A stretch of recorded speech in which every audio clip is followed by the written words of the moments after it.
Hello, everyone, and welcome to the Fictitious Dark, where we explore the line between the truth and the fictitious. I'm Josiah, and I'm here with my co-host Rick. Yep, we're here, Brandonless this week, but Mm-hmm. we'll do our best to keep up the passion in the talk. And what are we going to talk about today, Rick? What's our topic? Well, we're going to be talking about the Chupacabra, El Goat Sucker. The So, goat sucker. Yeah, that's Spanish for goat sucker, isn't it? Because the yeah, first recorded case was that in Mexico, or was it Puerto kind of in? Rico. That's right, Puerto Rico, and then the legend kind of spread up through the whole southern United States and even made its way to Florida. Yeah, yeah. And there is some talk of some cases in South America now, so Of course, there's no the limit. legend is growing.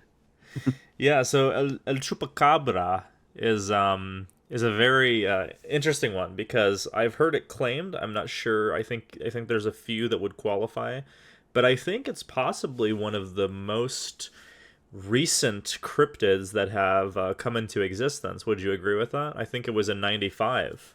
Yep, I agree because it was some Puerto Rican comedian that gave the name the Chupacabra Mm-hmm. in 1995 after I think there was a lady that said that she saw it and it had either torn up some chickens in her property or she saw it and it ran away. I can't remember the exact story. So And she said it looked like a reptile with a red right. eye.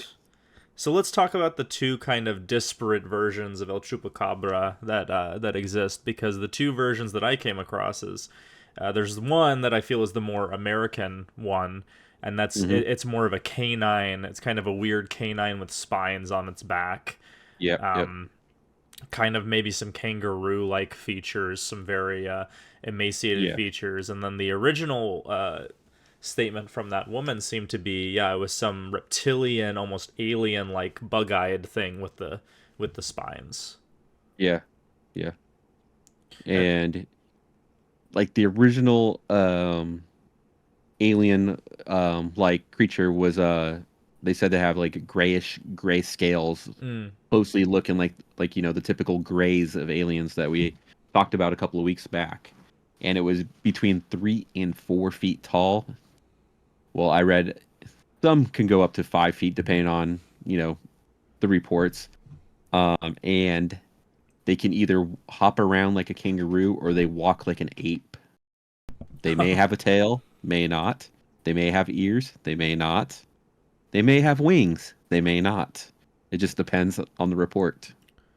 They've been yeah, all over the place. yeah, and I read something. I think you referenced it before the podcast that the original report of the El Chupacabra was possibly created from the recent experience of seeing the film Species, Yep. because the alien in that still has a very similar look with the spines and the reptilian skin. Which, speaking of, have you seen Species, Rick? I have. I have. I saw it a few years back, Yeah. and it's a fun movie. It kind of reminds me of a almost like a lesser horror sci-fi film, and it kind of relates to that movie. Was it Splice that came out a few years ago? I think it Splice, was. yeah, Splice was Yeah. that movie that came out in like 2010 or something, and that was Yeah. definitely a species-ish film, because it Yeah. has a lot to do with the seduction aspect Hmm. of it. And I remember I saw it one time when I was very young, and it just didn't appeal to me. It was like Yeah. this is less good than Alien and more crass in its Yeah. delivery. Yep. Yep. But I can Yeah. totally see how that would stick in someone's mind, and they would see something and it would stick with them because Yeah. To me, it was like almost like a big budget blockbuster of like kind of like a almost like a alien seduction film in a sense. yeah, it was definitely Yeah. playing into those strong B movie tropes at the Yeah. time. Uh, so the thing was is that I remember looking up El Chupacabra in the past, but my conception was still just that canine ish Oh yeah. being, Same because here. I feel like that one has kind of stayed in people's zeitgeist a bit more, in my opinion. Hmm. I think especially since like that was like the big sightings that you know the southern southwestern not coast southwestern United States, that was what they claimed to see is those that like kind of like canine with this that would bite down on their necks that would leave the two holes, and then they would always claim to find like the bodies of these chupacabras, Yeah. and they were always canine like animals with these like tough gray skin, barely any hair, like almost Yeah. like their skin was like pulling back on their face a bit. Yeah, so let's talk about what El Chupacabra is. What does it do? What is its modus operandi, and why does it seem that so many people have seen it? Uh, Technically, I would say like El Chupacabra is really just like the vampire of livestock. Exactly. And like one of its nicknames was like I think it was the vampire of Mora, Mm-hmm. or because there's a town that got hit by a bunch of dead livestock and they blamed it on the chupacabra. Mm-hmm. All these livestock had been bitten and supposedly bled out, and you know, seeing things like that, what have we learned in the past? During all these different cryptids that we've been talking about, that us as humans always like to blame the supernatural, Mm. the things that we can't, explain. We like to put it into the conversation of this is what really did it, instead of trying to find the reasonable, you know, uh, idea of what could happen. Yeah, like you were saying before the podcast, it definitely reminded me of the Jersey Devil. Like everything is this thing's fault. Exactly. Yeah, and anytime Yeah.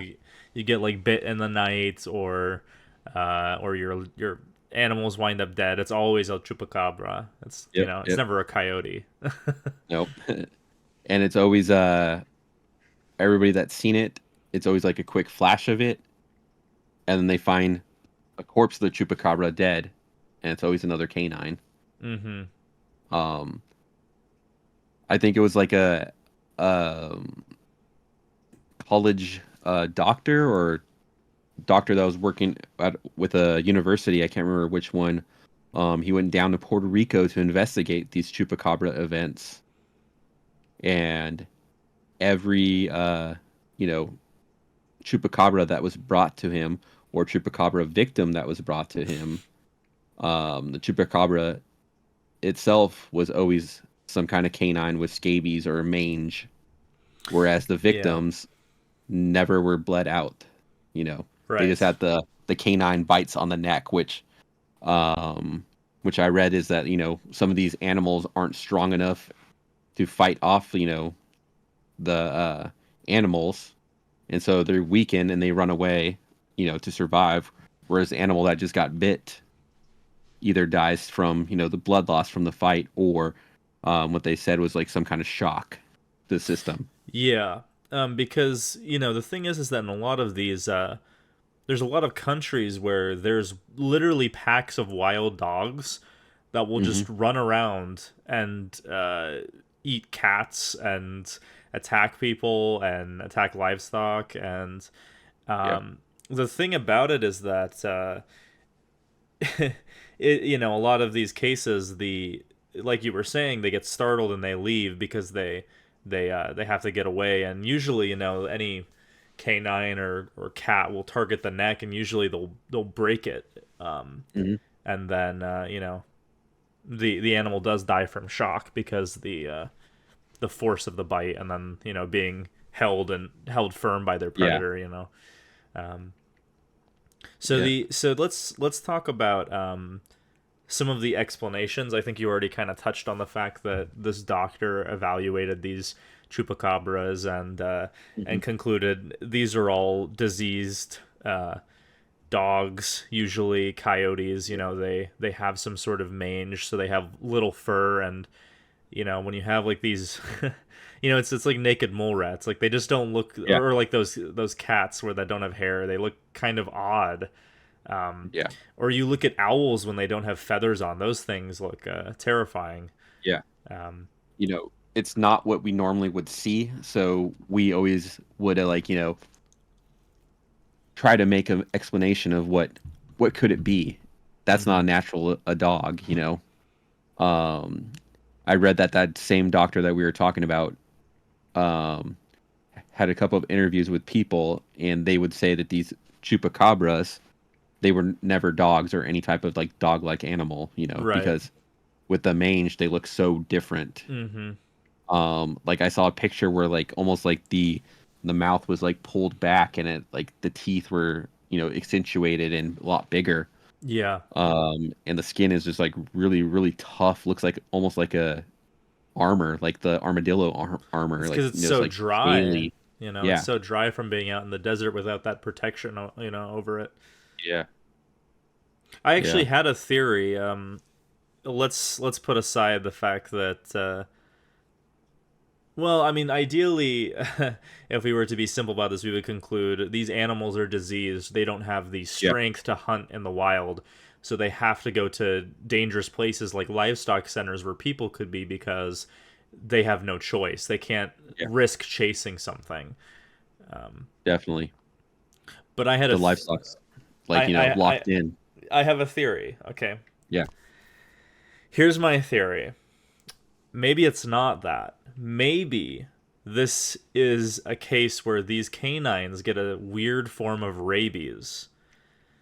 And the reason I think that is rabies not only is a reactionary thing, where the reason it's such a dangerous virus is it'll cause like deterioration in the brain and aggression will cause you to lash out and bite things and you won't even like try to eat them. You just lash out and bite them like you have a prey instinct, like it Yeah. happens even with deer. Deer will with rabies might like nip you and that's why it's so dangerous. But perhaps this weird form of rabies, because I'm not, you might be aware of this, it comes with a strong case of hydrophobia.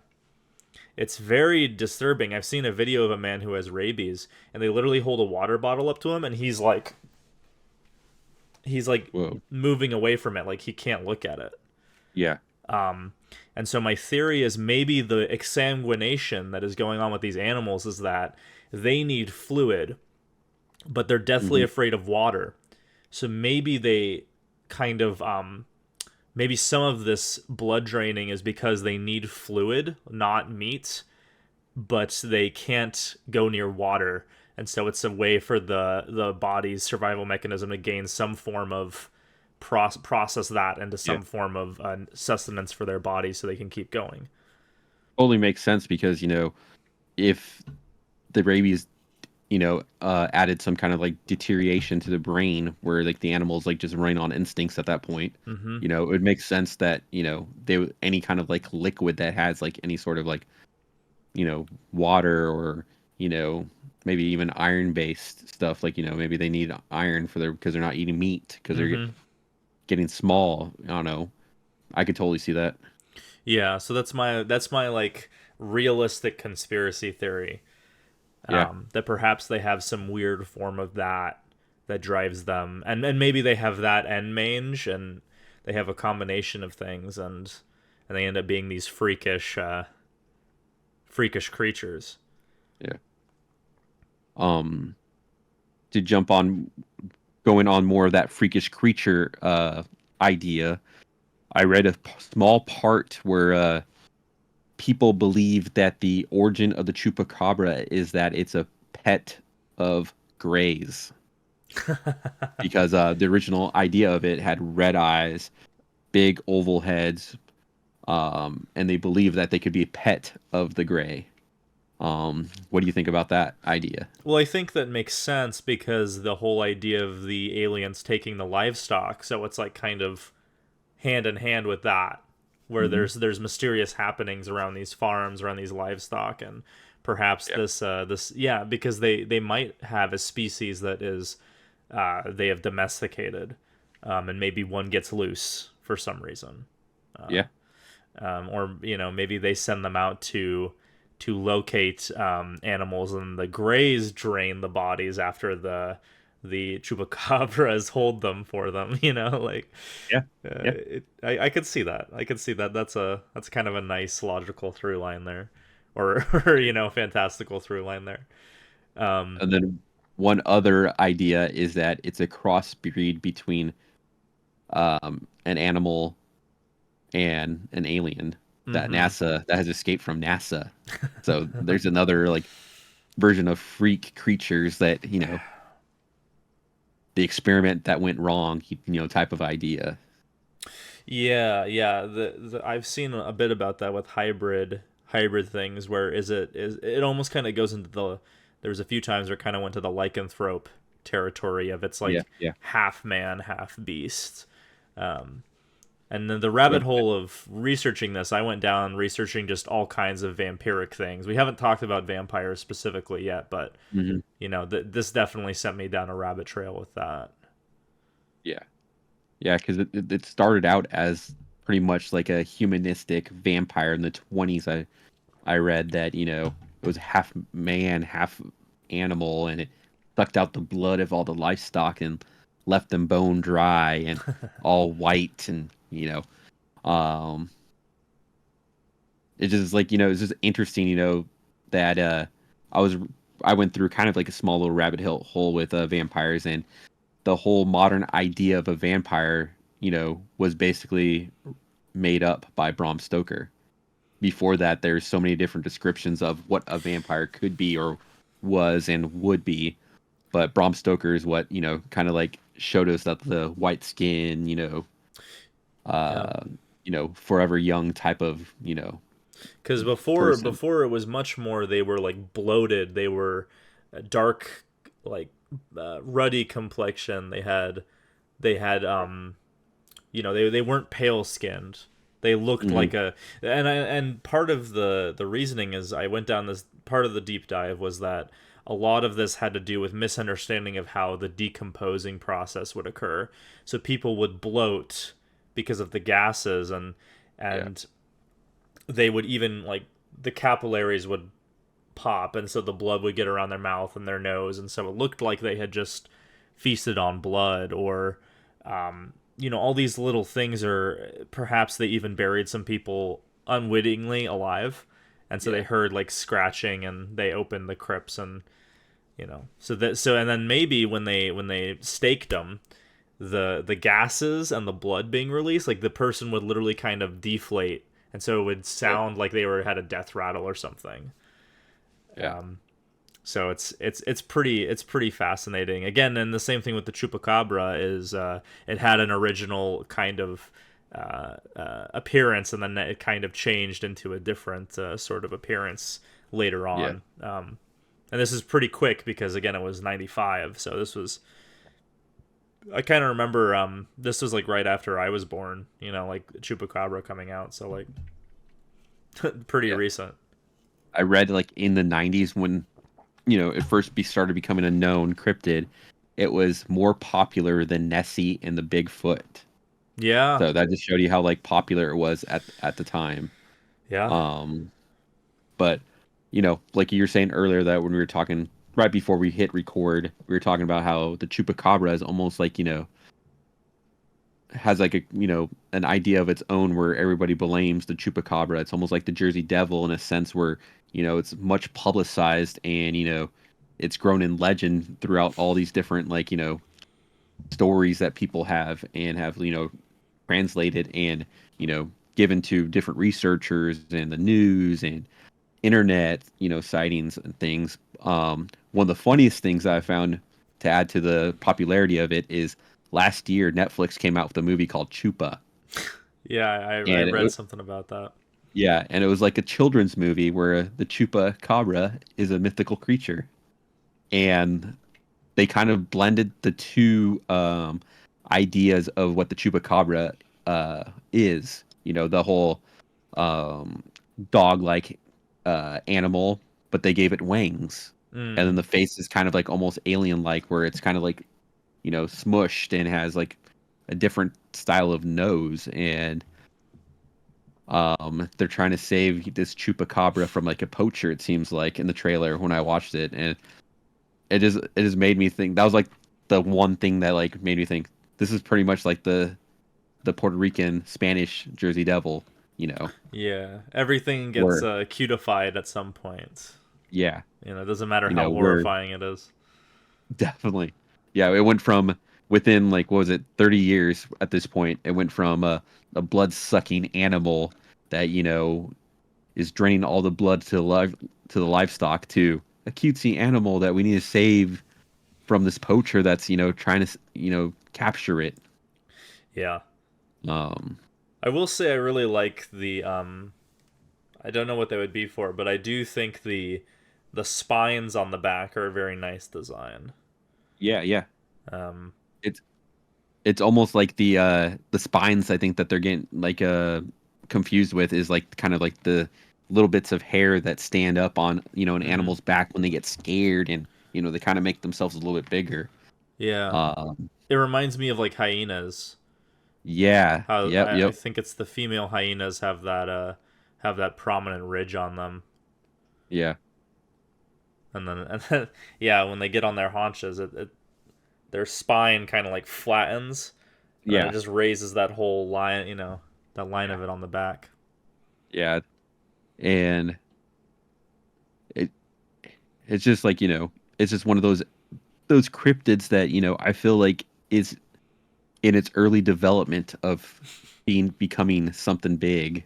Mm. Whereas, Bigfoot, we've had close to like 300 years of Bigfoot sightings and Bigfoot ideas, and same with like, um, what else are we talking about? Paranormal activity is, always a Nessie, big one. you know.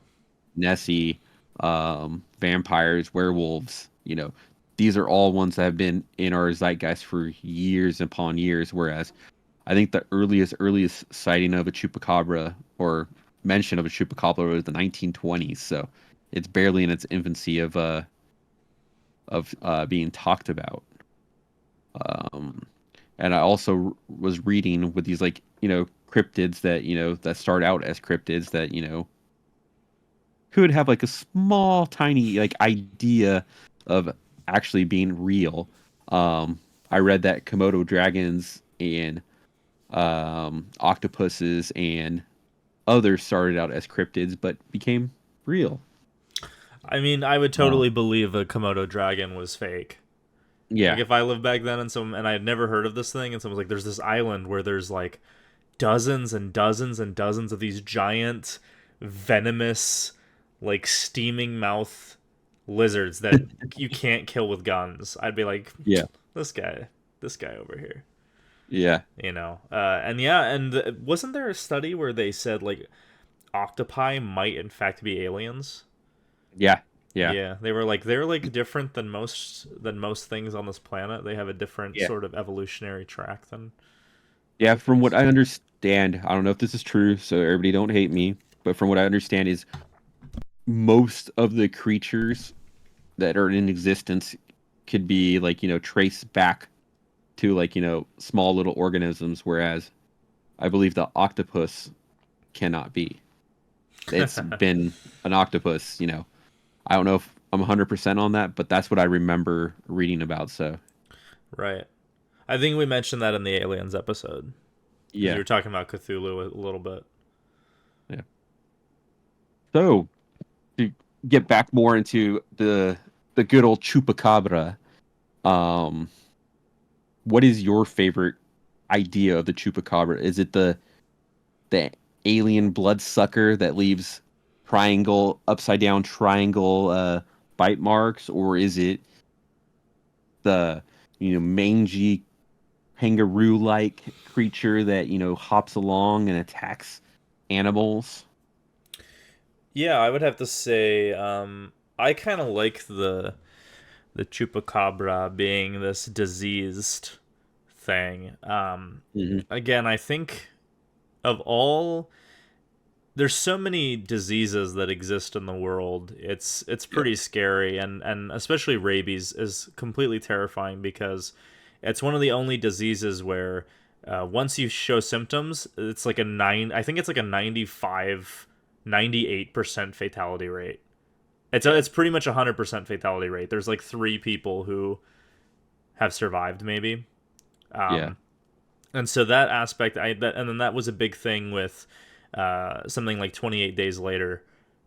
Hmm. It's this kind of driven desire from the animal as its brain is deteriorating. So I like the chupacabra as being this thing that contracted something in the desert and then makes its way to some farm and just sucks these animals dry and keeps. I think that's my preferred thing. I Yeah. think that's kind of the scariest, because it's like, well, if it bites you, what if it could pass something on to you? Exactly. It goes back to the old zombie Mm-hmm. idea. Yeah. That'd be a pretty interesting story to see it done like that. Yeah. Because then it would be more in the idea of it being humanistic still, but not really like dead looking, and it'd be almost like that person could still communicate, yet is driven by this like Mm-hmm. rageful, idea and passion to do something. What You know, about you? What fascinates you about this thing? what fascinates me is that it's still such a new um, cryptid, and it already has so many different, well, you know, filled out ideas of what it could be. Um, like there is at least, from what I read, at least 5 or 6 different ideas of what the chupacabra could be, or what it is, or um, what we're trying to decide it to, trying to like you know corner it into the idea of what we're trying to decide it to be. Um, I just think that I like the whole idea that it's like this unknown animal that maybe is yet to be explored, that can figure out its way to hide from everybody, Mm-hmm. and yet feeds on like animals just to get by, little vampire like Yeah. gremlin like animal. I feel like that's like my favorite idea of it. um Yeah, the fact it's the fact that it's like it's barely getting by. Yeah, It's almost kind of like a underdog cryptid. exactly. It And runs and hides from us because it's too small to like risk us bringing our artillery on it. yeah, because it's almost not attacking for fun or to do harm. It's only attacking to survive, you know, only attacking to get by. Um, I just feel like, it's something that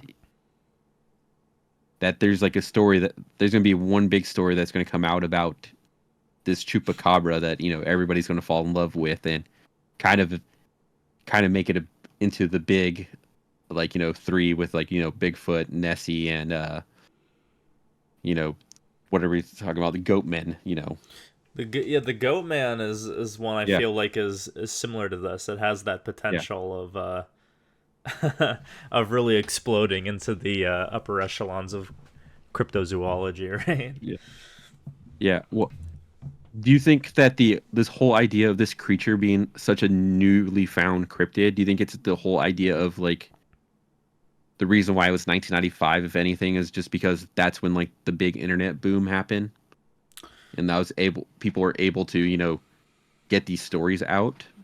Normally, where they'd be just probably regional stories, they became worldwide stories after that. Do you think that could be something that I could have th- led to the chupacabra coming out? yeah, I think so. I think that the internet boom, it was 95. Yeah, it was right before things started to explode. And so, back then, the internet, like there was so much, there was less than now, but there was so much information there that there wasn't the same levels of verification. So Yeah. stories spread a lot faster. And as we've seen now, even Florida has their own chupacabra stories. And it Yep. seems like anywhere that is even close, I mean, if it's in Florida, but it seems like anywhere that has some kind of arid environment, there is going to be this sort of creature because, you know, animals there, that slink in from the desert. Coyotes and wolves and stuff. That's already like the element of fear there. Cougars, but when you see a diseased kind of scavenger, it creates a revulsion in you Yeah. that really makes you uh,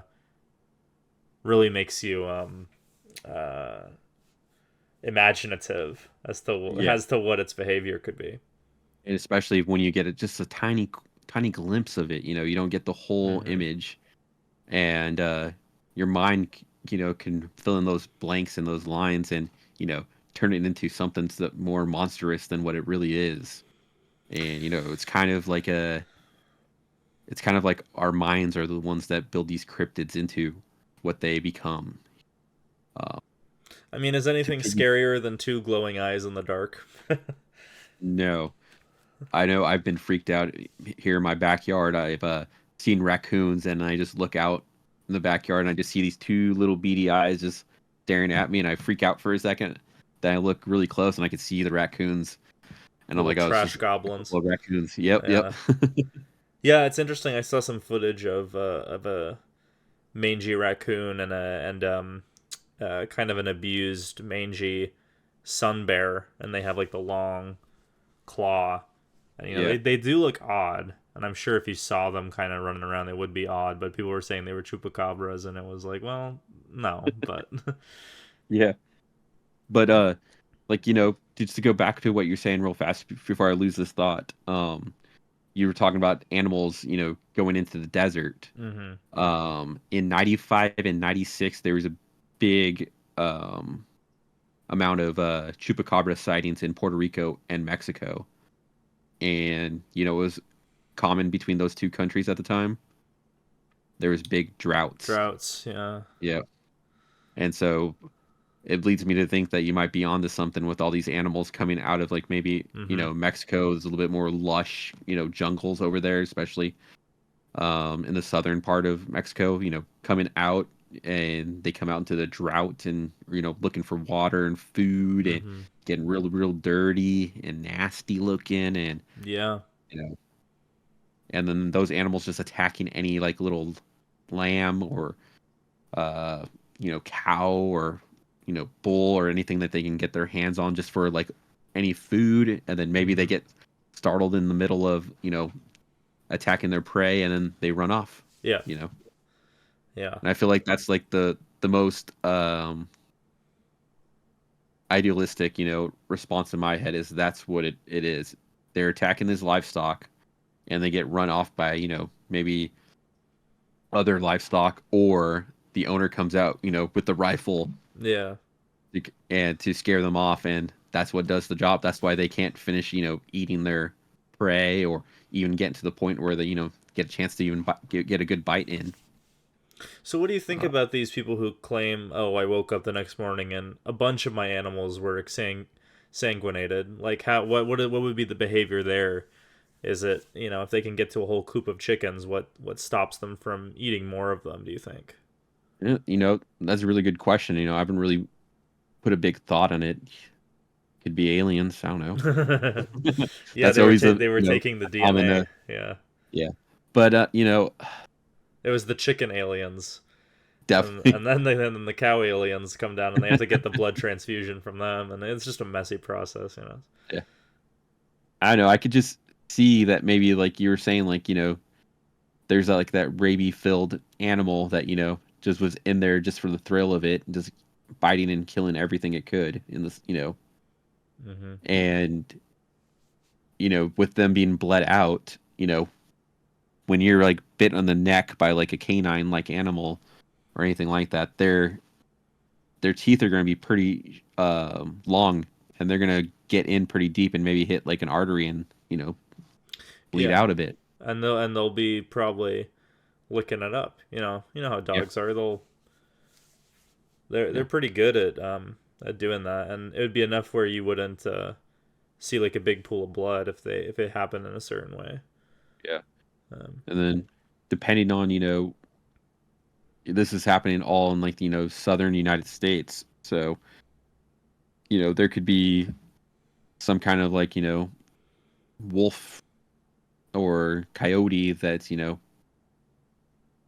been on the prowl and haven't been find anything, and or maybe like you said, a pack of them could come in and just Mm. wipe out It's true. It's true. small bit of animals. There's a really cool video. People can find it on YouTube, but it's a pack leader calling the rest of his tribe, Yeah, and they can do it with a silent call. So he just kind of leans up and like silently sends something out, and then you just see like over the course of like 2 minutes, just like 20 wolves coming from all these different directions, yeah, slinking up to him and like licking him and getting all like friendly with him, and it's just like, if a wolf is like, hey, listen, we haven't eaten in a while because of a drought, here's a bunch of yeah, chickens, go to town, yeah, you know yeah. Especially if they're coming down from like those colder areas, you know, because you got the Rocky Mountains that are like a little bit north of Arizona. hmm What they're about northwest of Arizona and Texas. So yeah. I don't know how far maybe they move around, but that could be something that that they could do is hit those small like little like farmlands that aren't well protected, don't have like those big fences, and that maybe those animals might be free roaming at that point And that's because the thing they is might not we get a lot of we have to think about how our expansion pushes animals into certain areas, and then they have to come out every once in a while because the resources run low, or overpopulation or invasive species, etc. I mean, hmm people talk about how in Europe the lycanthrope, the werewolf, might have just been like a really hungry wolf that got separated from its pack, or even a pack of them, so like multiple werewolves, and they just yeah, come in and like tear people to pieces, yeah, and then people come across it and they're just like, what happened? yeah, So it could be that as well. So these chupacabras could be just either isolated diseased creatures, or they could be a pack of something, because hmm coyotes will get into a chicken coop and they'll destroy it. yeah, yeah, and especially like if they're like in a state of where they you know haven't seen food for a while, they'll uh they'll go crazy. Mm-hmm.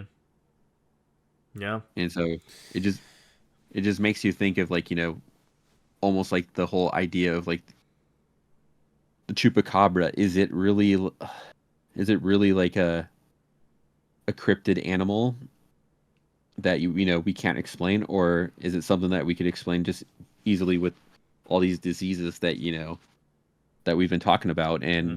different ideas of just regular wolves that or predators in a sense, attacking livestock because they haven't eaten in a while. Um, or is there like some kind of like little bit of idea that maybe there is an animal that we haven't seen yet. Mm-hmm. Um, it makes me think it'd be cool maybe if we found out that chupacabras were real, and it was like just like a new type of species that is rarely seen. But you know there's a lot of like human influence to like always have their phones out. Everybody always have trail cameras. Everybody has a drone. Everybody has their photography cameras on them. It's just like we would have seen it by now, I think. Mm. Yeah, it's Um, usually it's usually like small things like insects. It's easier to have new species of that because yeah, they're mostly hidden from us, or in the deep oceans. I'm sure there's 1,000 species down there that we yeah, have no idea about.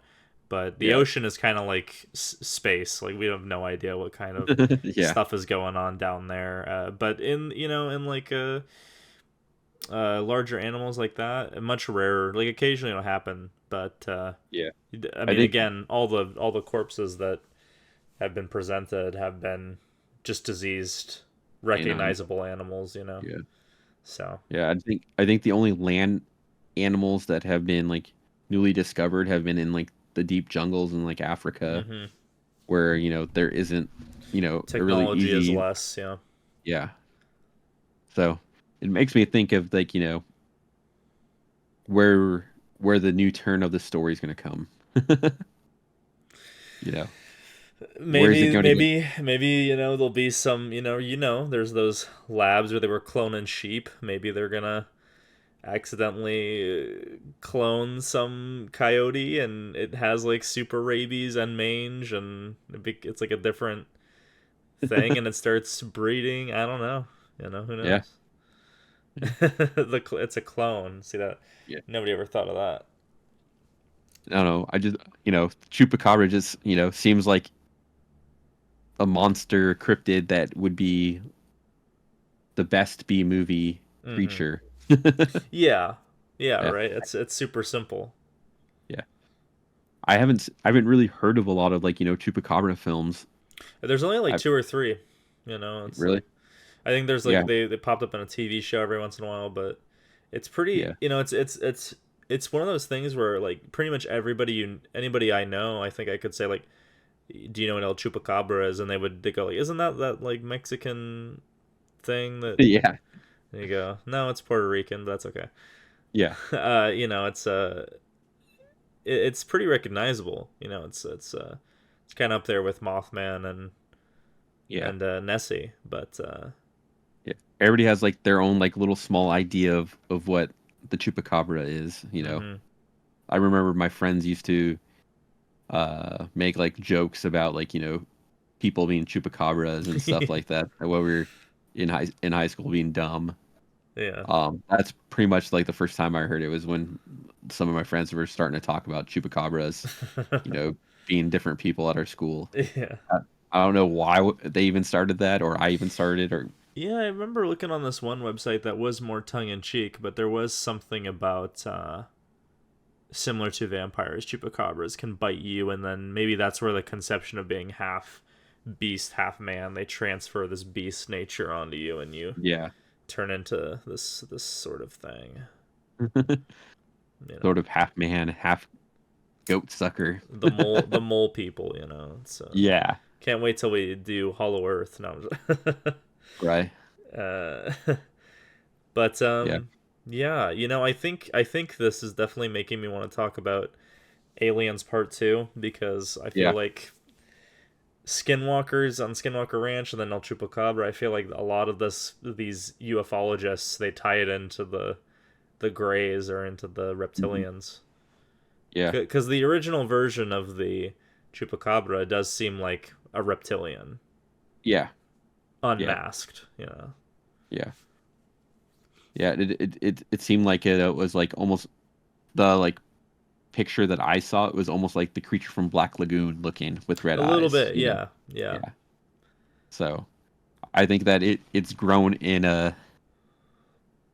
nature, and with a big Spanish population in the southwestern United States, and livestock going missing or livestock getting killed. I think that might have been like the way that it kind of like evolved from the original like lizard reptilian like creature that Mm-hmm. that Puerto Rico was talking about. um Yeah. but I think that we're getting close to the end. Is there any last like little ideas of chupacabra that you think that we should start talking about before Um. we call this the end of the show?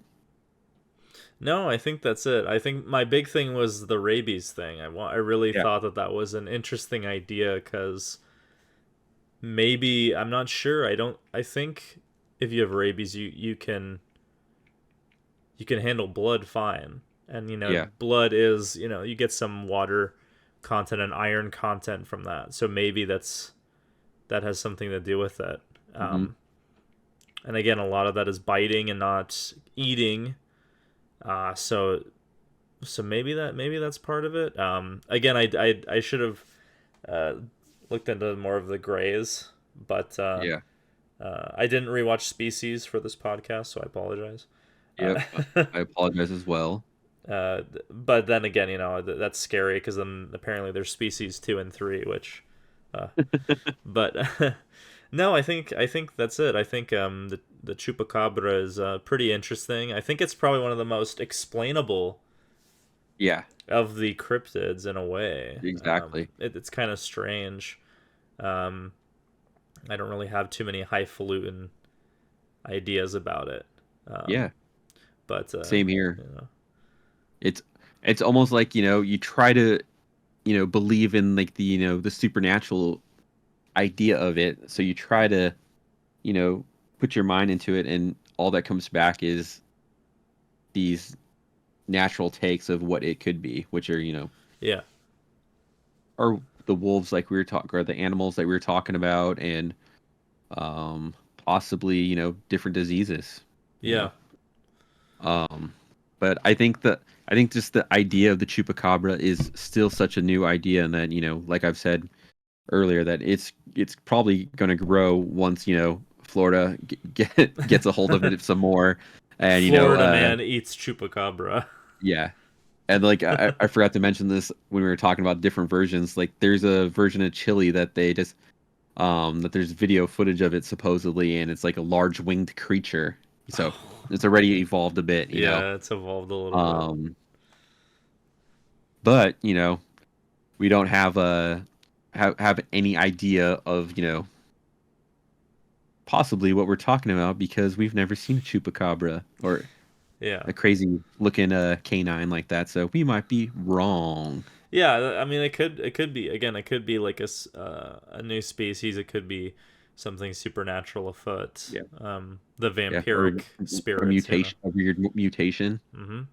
Absolutely. Um, yeah, but A mutation with an iron deficiency. There you go. yeah, It's that makes it vampiric. yeah, that makes it yeah. So I think that's it. Yeah, Thank you everyone for joining us here for this episode of the Fictitious Dark, yeah, covering the Chupacabra. Next time, we might be taking a bit of a detour from our usual fare, but I'm yeah. sure it'll get kind of crazy as per our tangents go. Um, We I, might be taking a look in the past, a little, hmm, maybe a little Victorian times. hmm, Hmm. Maybe hmm. a little bit of Slavic nature, because we just posted our video of our review on The Unbinding. Please, everybody, check it out Mm-hmm. and let us know what you think about the film and our review. Yeah, do you think it's real? Do you think it's pure Yeah. fiction? Do you think they got duped? Yeah. Do you think Interesting we got video. duped? Do you think we got duped? It's possible. I'm sure it won't be the last time. Nope. Yeah, please like and subscribe, share the videos, comment on any topics you'd like us to explore. Yep. I've been Josiah, And I'm Rick. and stay fictitious out there.